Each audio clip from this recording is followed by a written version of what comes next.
네, 오늘 말씀은 예레미야 애가 3장 55절부터의 말씀인데요. 오늘 이 말씀을 볼 때 바로 어제 말씀에 이어서 보는 것이 우리가 훨씬 이해하기에 그리고 깊이 보기에 더욱 좋기 때문에 오늘 말씀은 조금 길지만 3장 40절, 어제 말씀이죠. 3장 40절부터 오늘 말씀의 끝인 66절까지 3장 40절부터 66절까지의 말씀, 어제와 오늘 말씀 모두 함께 보면 좋겠습니다. 예레미야 애가 3장 40절로 66절까지의 말씀, 저와 한 절씩 교독하시도록 하겠습니다. 우리가 스스로 우리의 행위들을 조사하고 여호와께로 돌아가자. 우리의 마음과 손을 아울러 하늘에 계신 하나님께 들자. 우리의 범죄함과 우리의 반역함을 주께서 사하지 아니하시고 진노로 자신을 가리시고 우리를 추격하시며 죽이시고 긍휼을 베풀지 아니하셨나이다. 주께서 구름으로 자신을 가리사 기도가 상달되지 못하게 하시고 우리를 먼 나라 가운데에서 쓰레기와 폐물로 삼으셨으므로 우리의 모든 원수들이 우리를 향하여 그들의 입을 크게 벌렸나이다. 두려움과 함정과 파멸과 멸망이 우리에게 임하였도다. 딸, 내 백성의 파멸로 말미암아 내 눈에는 눈물이 시내처럼 흐르도다. 내 눈에 흐르는 눈물이 그치지 아니하고 쉬지 아니하며 여호와께서 하늘에서 살피시고 돌아보실 때까지니라. 나의 성읍의 모든 여자들을 내 눈으로 보니 내 심령이 상하는도다. 나의 원수들이 이유 없이 나를 새처럼 사냥하는도다. 그들이 내 생명을 끊으려고 나를 구덩이에 넣고 그 위에 돌을 던지며 물이 내 머리 위로 넘치니 내가 스스로 이르기를 이제는 멸절되었도다 하는도다. 와여 내가 심히 깊은 구덩이에서 주의 이름을 불렀나이다. 주께서 이미 나의 음성을 들으셨사오니 이제 나의 탄식과 부르짖음에 주의 귀를 가리지 마옵소서. 내가 주께 아는 날에 주께서 내게 가까이하여 이르시되 두려워하지 말라 하셨나이다. 주여, 주께서 내 심령의 원통함을 풀어주셨고 내 생명을 속량하셨나이다. 여호와여, 나의 억울함을 보셨사오니 나를 위하여 원통함을 풀어주옵소서. 그들이 내게 보복하며 나를 모해함을 주께서 다 보셨나이다. 여호와여, 그들이 나를 비방하며 나를 모해하는 모든 것, 곧 일어나 나를 치는 자들의 입술에서 나오는 것들과 종일 나를 모해하는 것들을 들으셨나이다. 그들이 앉으나 서나 나를 조롱하여 노래하는 것을 주목하여 보옵소서. 여호와여, 주께서 그들의 손이 행한 대로 그들에게 보응하사 그들에게 거만한 마음을 주시고 그들에게 저주를 내리소서. 함께 읽겠습니다. 주께서 진노로 그들을 쫓으사 여호와의 하늘 아래에서 멸하소서. 아멘. 네, 다시 말씀드리자면 오늘 말씀은 예레미야 애가 3장 40절로 66절까지의 말씀, 어제의 말씀과 오늘 말씀을 함께 본다고 말씀드렸습니다.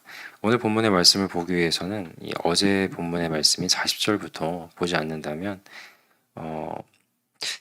온전히 이해하기가 조금 어려울 수가 있습니다. 이 40절부터 이 본문 말씀이 분위기가 상당히 바뀌게 되거든요. 그리고 이어져서 66절까지로 이렇게 마치게 되는 3장의 말씀이기 때문에 우리가 오늘 함께 보게 되었습니다. 주일에 어제보다 더 하루 전인 주일의 말씀을 기억하실지 모르겠습니다. 그렇게 오래 지나진 않았으니까 예레미야 애가 3장 40절 이전의 말씀인 이 주일 말씀을 기억하실 겁니다. 주일 말씀에 있어서는 이 예레미야 애가에 있어서 분위기가 상당히 다소 이제 희망적이고 좀 우리가 좀 소망을 품을 만한 그런 말씀이었습니다. 우리가 예레미야 애가를 좀 묵상할 때 참 이 여러 많은 고통과 이 고난들 정말 이게 언할 수 없는 그런 극심한 그 어려움들이 계속 이어지다 보니까 참 우리 마음도 참 어렵고 그랬었는데 주일 큐티 본문 말씀은 참 그 가뭄의 단비와도 같이 우리에게 참 소망을 품게 하는 이제 그런 말씀들이 있었죠.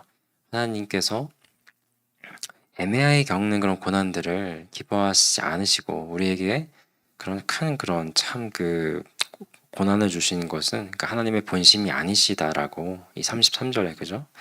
3장 33절에 그런 말씀도 주시고 우리에게 참 그런 소망을 품게 하는 그런 말씀이고 참 감사한 그런 말씀으로 우리에게 참 마음이 좀 좋아지는 이제 그런 말씀이었는데 이 예레미야가 3장 40절로 이 말씀을 다시 보게 되면요. 그다음부터 이어지는 말씀들의 그 분위기는 정말 이 주일의 말씀과는 또 많이 다르고 다시금 우리의 마음을 좀 어렵게 하는 것을 보게 됩니다. 이 주일 말씀을 통해서 다소 좀 숨통이 트인 듯 싶었는데 다시 이 40절부터의 이어지는 말씀들을 통하여서 또 마음이 좀 어려워지죠. 그 소망이 있었던 말씀과는 완전히 다르게 더 이상 또 이 소망을 찾아볼 만한 그런 묘사들이 이어지지 않고 있는 것을 보게 됩니다. 이 42절 말씀을부터 좀 우리가 보게 되면요. 이 42절 말씀 이렇게 나오죠.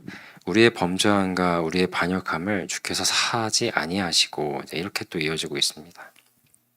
우리가 죄인이죠. 우리가 하나님의 구원을 바라고 하나님의 자녀로서 나아간다고 생각할 때 이 죄사함이라는 것을 빼놓고는 도무지 우리가 생각할 수 없는 것이 그리스도인의 삶이라 할 수 있습니다. 그런데 우리의 그 죄를 범죄함과 반역함을 사하지 아니하셨다라고 이렇게 시작을 하고 있어요.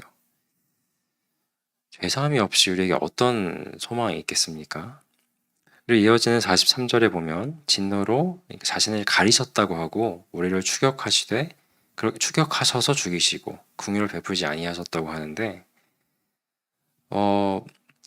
우리를 죽이시고 우리에게 심판을 내리신 이것을 이로부터 우리가 결코 벗어날 수 없을 것은 이 추격하셔서까지 이렇게 우리에게 이 이스라엘 백성들에게 그렇게 하셨다고 하고요.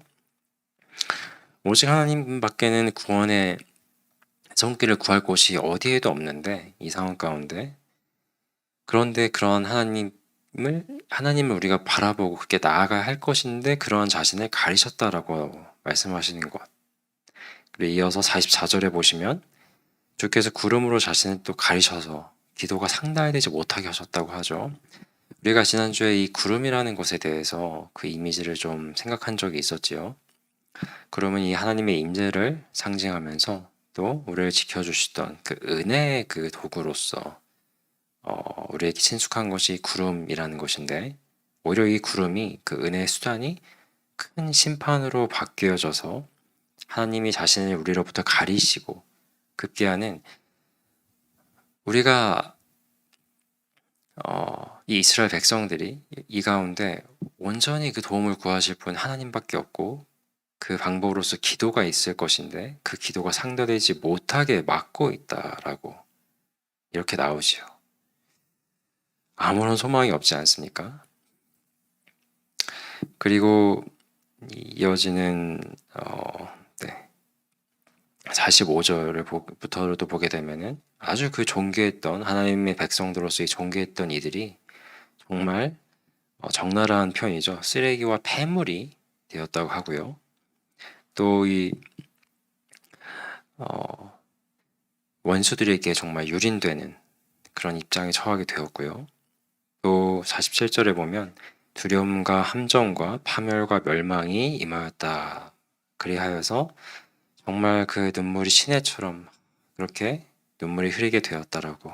그러니까 이 두려움과 함정, 파멸, 멸망, 눈물이야말로 이제는 이스라엘을 대변할 만한 것들이 된 정말 절망적인 이스라엘의 모습이 표현되고 있습니다. 그리고 정말 이들은 이제 구덩이에 내동댕이 쳐져가지고 그 위에 그 머리 위로 돌이 쏟아지는 53절부터죠. 그리고 물이까지 차가지고 물이 머리 위로까지 차면서 무엇이죠? 사실상 이제는 죽음밖에 남지 않은 아무런 소망이 없지 않습니까? 아주 절망적인 이런 상황 가운데 있고 오직 절망으로밖에는 뭐라 표현할 수 없는 이 이스라엘의 모습이 나오고 있는 것이죠. 참 어떻게 보면 참 이게 이상하지 않습니까? 이 주일에는 아주 소망을 우리가 품게 했던 그런 말씀이었는데 그 다음날 말씀이 40절부터는 소망이라고는 어디서도 찾아볼 수 없고 오히려 그에 반해서 너무나도 극심한 절망적인 모습으로 이어지고 있는 본문 말씀. 왜 이렇게 우리에게 다르게 보여지게 되고 다르게 말씀하게 되고 있는 것일까요? 이렇게 다르게 된 점에 있어서는 우리가 이 본문 말씀이 우리에게 말씀하고 전하고자 하고 있는 그 대상이 누구에 있는가라는 것에 우리가 초점을 맞춘다면 이해해 볼 수가 있습니다.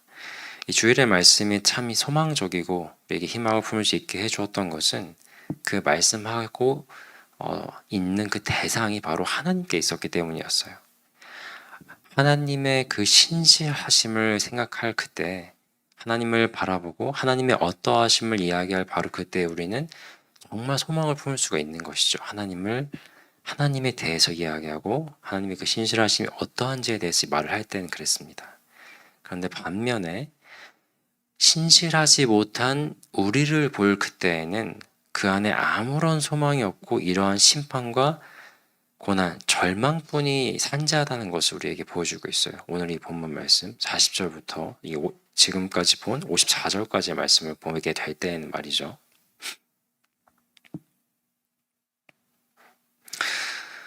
아무런 하나님을 생각할 때 그리고 우리를 바라볼 때 이 극명한 대조와 더불어 아무런 소망이 없는 우리, 다시 말해 신실하지 못한 하나님을 향해서 신실하지 못한 아주 신실하신 우리를 향하여서 신실하신 하나님과는 완전히 다르게 하나님을 향하여서 전혀 신실하지 못한 우리를 볼 때 이 절망뿐이 없다는 것.